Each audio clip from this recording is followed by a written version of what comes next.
What's up, pups? How you guys doing? I'm doing great, thanks for asking.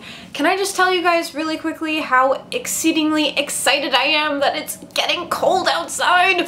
Oh, I love October. It's my favorite month of the year because it marks when coldness starts to come to Florida. There's another white spider there. What is it?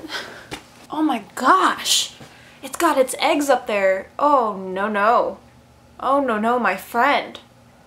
I'm gonna have to clean that.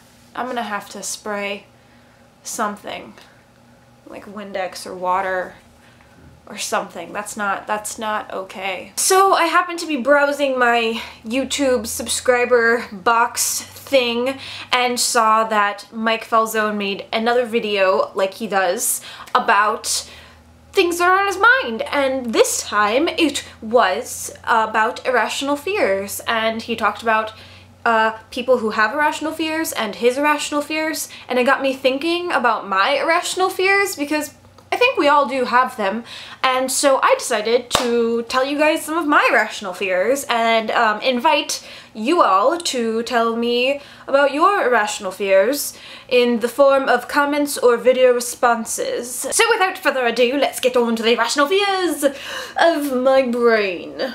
So, first irrational fear that I have, and it's probably my biggest irrational fear, is when I'm driving and I see a tanker, like a gas tanker, ahead of me or beside me or coming on the highway, or actually cars come on the highway from over here. Immediately the first thought I have is that it's gonna blow up. And it's going to blow up as soon as I am right beside it. And this is actually something that I talked about in one of my past videos.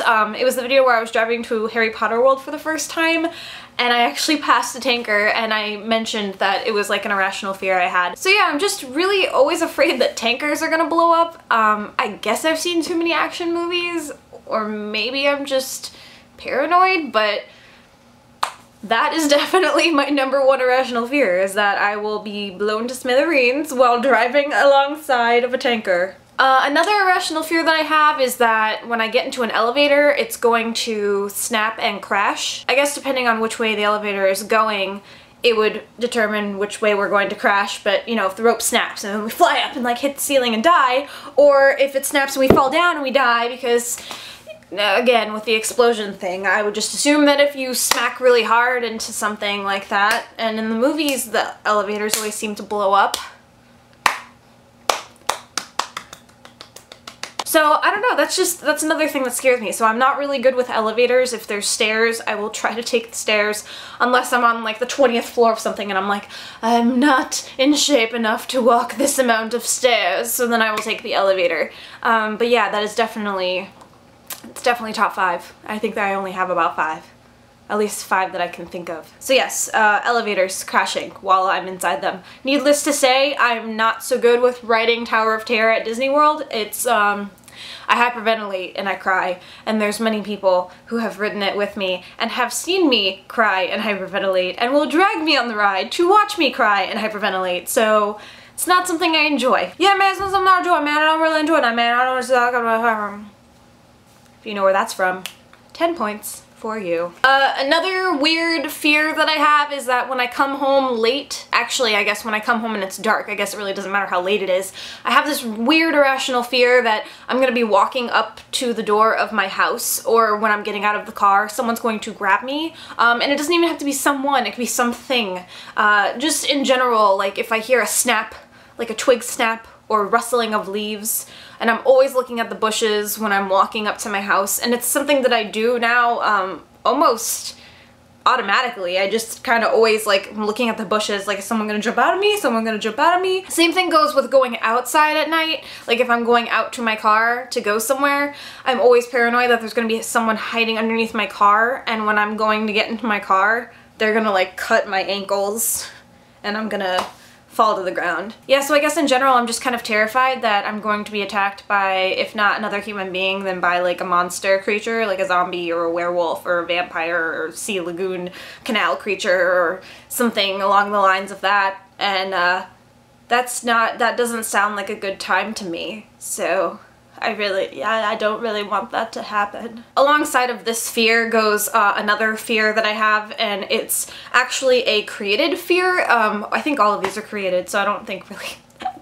that doesn't make sense. Quick story break. I had a situation one time. I was driving home from hanging out with my friends. It was a Saturday night, and I was driving down my road, which the road alongside of my street is very old and needs to be replaced or fixed up, but they're not doing it. So there's a lot of bumps and like holes and stuff, and you have to like it feels like you're on a roller coaster when you're driving down it. And there's also no lights on that road. Maybe like one or two, and they're spaced out like 70 billion miles apart. So I'm driving and I'm in the part of the road where there's not really a light, you know, like it's in the middle. So it's like light, oh no, darkness, complete darkness. Awesome. So I'm in the complete darkness part, and I'm driving and I see something in the road ahead of me with my head beam lights things. Woo, I don't have my brights on. I'm not a jerk when I drive.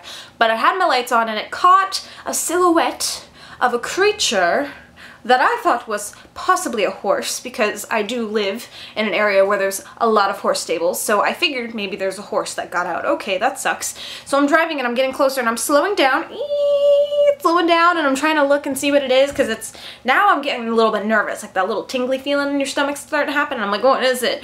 So the thing in the street is just standing in the street and it's not moving, and I'm like, what am I gonna do? What am I gonna do? Am I gonna have to go around it? The street's already small. Do I have to go in the grass? What's going on? I don't know. My brain, what am I doing? And so finally, the creature thing that's in the middle of the street moves over here, which now this is the grass. This is the street, this is the grass. It's over here. I guess for you guys it would be over here. So now it's on my right side. So I'm driving on the right side of the street and it's on the right side of the grass. So at this point I'm driving probably about 5 miles an hour and I'm really close to it now. And for some reason, my lights on my car were not illuminating the object. I don't know why. To this day I cannot figure out why my lights did not illuminate the object, but I could see the road, but I wouldn't illuminate the creature, thing, horse, man, cow, whatever it is. And it baffles my mind, but I do distinctly remember it having eyes that were glowing, like animals sometimes do, you know, like in the darkness, sometimes cats and dogs have those glowy eyes, so the eyes were glowing. So as I'm passing it, like if it's right here, I'm passing it, and I didn't have my window down because I'm not crazy, but I looked like this because my car, at the time I drove a Civic, so my car is like low, so I had to look out the window and I'm like trying to look as I'm passing it very slow. I'm like, what is this creature? I should never have done that. I should have hightailed it as fast as I could to my house, which, keep in mind, was not even a half a mile from my house. So this happened a half a mile from my house, and as I looked at the creature, whatever it was, the thing, I'm not lying to you, the thing lowered its head and looked in my window, and it still had the glowy eyes. And please keep in mind that at this point, it was still literally a black silhouette to me. I could not make out what it was.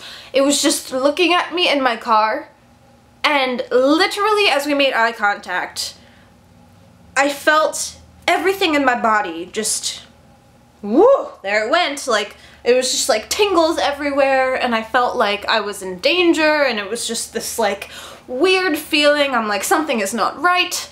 So I slammed down on the gas and I got to my street and I turned really quickly and I pulled in my driveway and I got out of my car and I ran as fast as I could into my house, and I locked the door and I closed my window curtains because they were open from me being stupid and leaving them open during the day. And I just sat on my bed and I was just like, what just happened? Like, it was the scariest moment of my entire life. For a while I couldn't drive down that street because I was afraid that the creepy monster was going to come and get me. And that was really scary. So I know I just spent about 5 minutes telling you a creepy story, but so I guess I have an irrational fear that this creepy man, cow, horse creature is going to make its way to my house, find out where I live, because I'm sure it watched my car turn.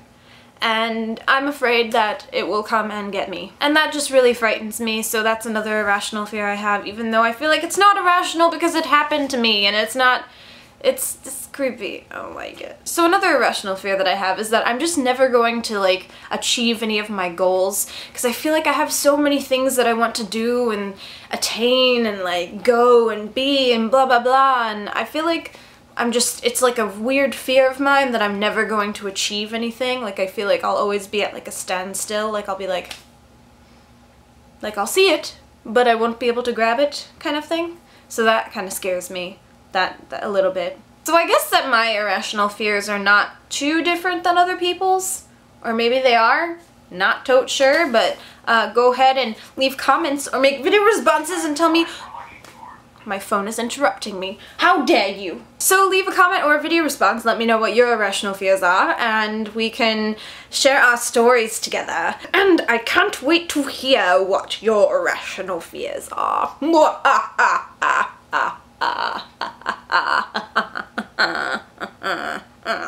Until next time, YouTubers, we will meet again in cyberspace. Peace out, Travis. Run for your love.